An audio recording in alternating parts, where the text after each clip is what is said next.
Hello friends, आज हम बात करने वाले हैं एक ऐसी खबर की जो आने वाले समय में भारत की शिक्षा, रोजगार और टेक्नोलॉजी की दिशा को बदल सकती है। खबर है कि कर्नाटक सरकार ने घोषणा की है कि बेंगलुरु में भारत की पहली गवर्नमेंट स्पॉन्सर्ड एआई यूनिवर्सिटी स्थापित की जाएगी। इस घोषणा का उद्देश्य कर्नाटक को एआई नेटिव हब बनाना है, यानी ऐसा राज्य जहां आर्टिफिशियल इंटेलिजेंस सिर्फ एक विषय न रह जाए, बल्कि पढ़ाई, रिसर्च, उद्योग और नई टेक्नोलॉजी का मुख्य आधार बन जाए।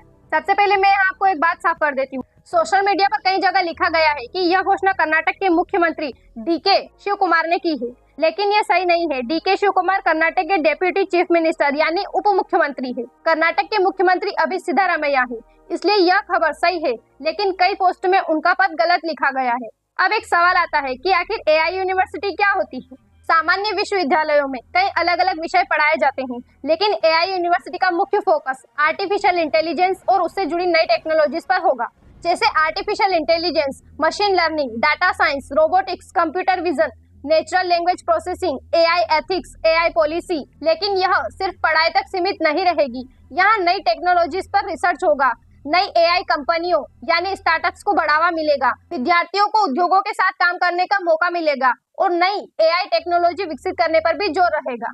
आखिर सरकार को नई एआई यूनिवर्सिटी बनाने की जरूरत क्यों महसूस हुई? तो देखिए, इसके पीछे कई बड़े कारण हैं और इसका पहला कारण है तेजी से एआई का बढ़ता उपयोग। आज एआई सिर्फ मोबाइल या चैट जीपीटी तक सीमित नहीं है।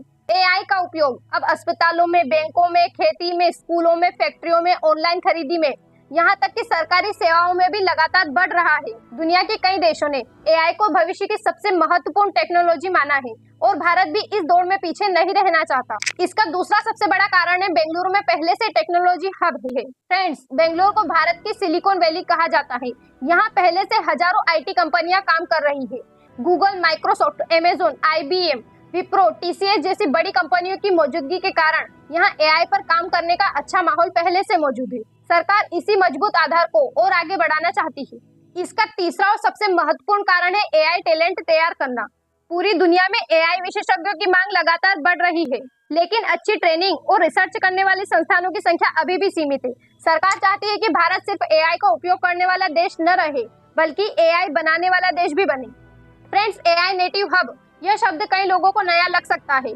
एआई नेटिव हब का मतलब होता है ऐसी जगह जहां एआई सिर्फ एक विषय न हो, बल्कि सरकार, उद्योग, शिक्षा, स्टार्टअप और रिसर्च सभी जगह एआई का उपयोग और विकास हो, यानी एआई उस पूरे सिस्टम का स्वाभाविक हिस्सा बन जाए। हालांकि सरकार ने अभी पूरी विस्तृत योजना जारी नहीं की है, लेकिन घोषणा के अनुसार इसका उद्देश्य एआई विशेषज्ञ तैयार करना, विश्व स्तरीय रिसर्च करना, स्टार्टअप्स को बढ़ावा देना, उद्योग और विश्वविद्यालयों को जोड़ना, नई एआई टेक्नोलॉजी का विकास करना, विदेशी संस्थाओं और कंपनियों के साथ सहयोग बढ़ाना, ये रह सकते हैं। देखिए फ्रेंड्स, यहाँ एक बात समझना जरूरी है।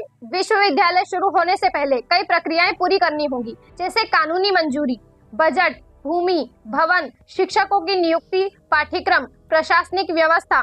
इसीलिए अभी यह योजना शुरुआती चरणों में है। अगर यह योजना सफल होती है तो इसके कई बड़े फायदे हो सकते हैं। भारत में एआई रिसर्च मजबूत होगी।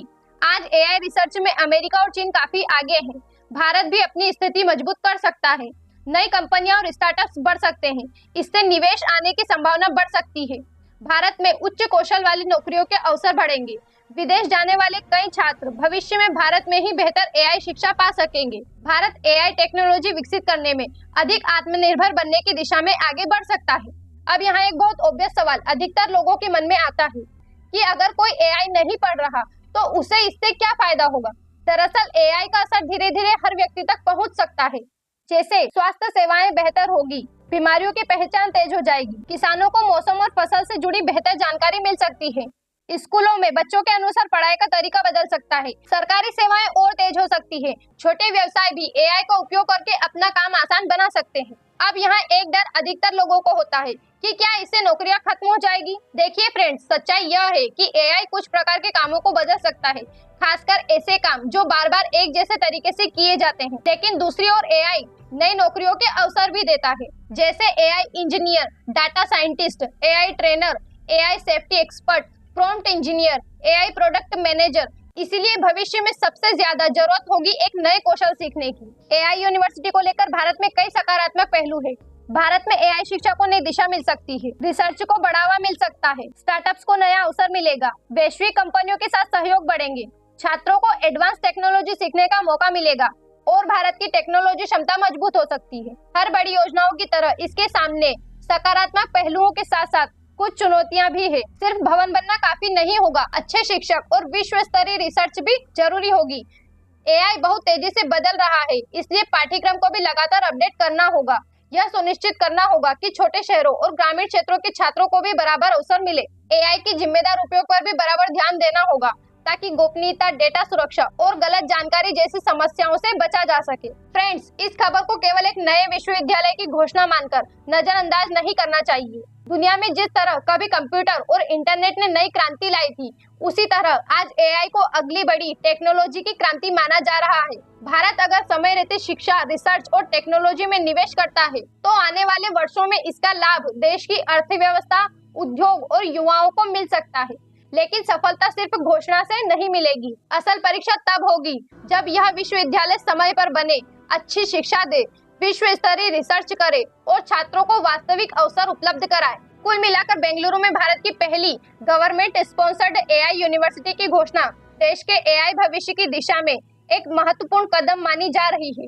यह योजना भारत को एआई शिक्षा, रिसर्च और नवाचार में आगे ले जाने का लक्ष्य रखती है।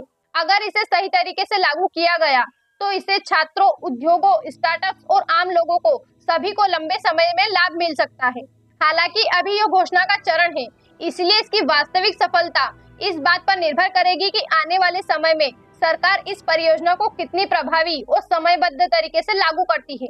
तो फ्रेंड्स, आज के वीडियो में इतना ही। अगर आपको वीडियो पसंद आई है तो इसे लाइक कर लीजिए। चैनल पर नए हैं तो चैनल को सब्सक्राइब कर लीजिए। इसकी पीडीएफ आप टेलीग्राम से डाउनलोड कर सकते हैं, लिंक आपको डिस्क्रिप्शन में मिल जाएगी। अगर वीडियो से रिलेटेड कोई भी बात आप हमसे शेयर करना चाहते हैं तो आप हमें कमेंट बॉक्स में लिखकर बता सकते हैं। Wish you very all the best. Thank you so much.